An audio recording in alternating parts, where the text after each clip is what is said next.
आप देख रहे हैं दमन क्रांति। नमस्कार, मैं आरशी। आप सबका स्वागत है दमन क्रांति न्यूज में। आइए एक नजर डालते हैं आज की बड़ी खबरों पर। रूसी विदेश मंत्री ने की पीएम मोदी की खुलकर तारीफ, कहा वो दुनिया के सबसे जीवंत नेताओं में एक। भारत की तेल सप्लाई नहीं रुकेगी। नई दिल्ली में होने वाली ब्रिक्स विदेश मंत्रियों की बैठक से पहले रूस के विदेश मंत्री सर्गेई लावरोव ने भारत और प्रधानमंत्री नरेंद्र मोदी की खुलकर तारीफ की है। उन्होंने कहा कि पीएम मोदी दुनिया के सबसे जीवंत और ऊर्जावान नेताओं में से एक हैं, जो अपनी ऊर्जा को भारत के विकास, सुरक्षा और सांस्कृतिक विरासत को मजबूत करने में लगा रहे हैं। लावरोव ने कहा कि प्रधानमंत्री मोदी केवल आर्थिक और सैन्य क्षेत्रों पर ही ध्यान नहीं देते, बल्कि भारत की हजारों साल पुरानी सभ्यतागत पहचान को भी मजबूत करने का काम कर रहे हैं।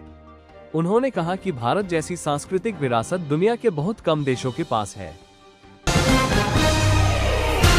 सीएम योगी का आप में नया गोसंरक्षण मॉडल, 7,500 गौशालाएं बनेंगी प्रोडक्शन सेंटर, बढ़ेगी आमदनी, मिलेगा रोजगार। उत्तर प्रदेश में 7,500 गौशालाओं को जैविक खाद्य उत्पादन केंद्रों के रूप में विकसित किया जाएगा। मंगलवार को जारी एक आधिकारिक बयान में ये जानकारी दी गई। गौ सेवा आयोग के अध्यक्ष श्याम बिहारी गुप्ता के हवाले से जारी बयान के अनुसार इन गौशालाओं में फिलहाल 12.5 लाख गोवंश संरक्षित है।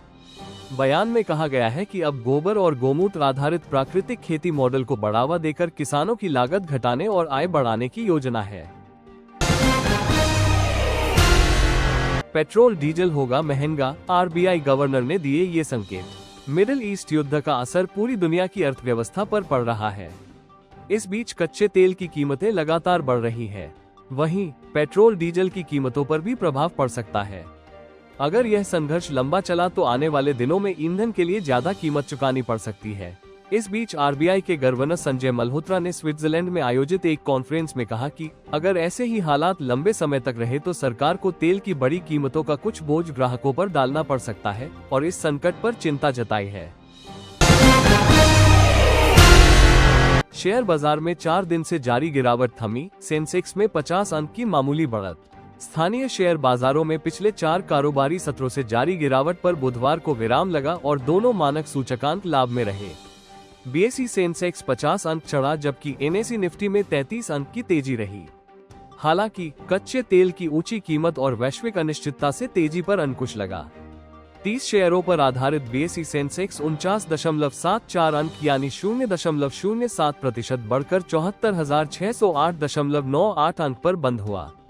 कारोबार के दौरान सेंसेक्स ऊंचे में 75,191.57 अंक तक गया, जबकि नीचे में 74,134.48 अंक तक आया। इसी तरह एनएसई निफ्टी 33.05 अंक यानी 0.14% बढ़कर 23,412.60 अंक पर बंद हुआ। ऐसे ही डेली न्यूज अपडेट के लिए जुड़े रहिए दमन क्रांति के साथ। चैनल को लाइक करना, शेयर करना, सब्सक्राइब करना ना भूलें।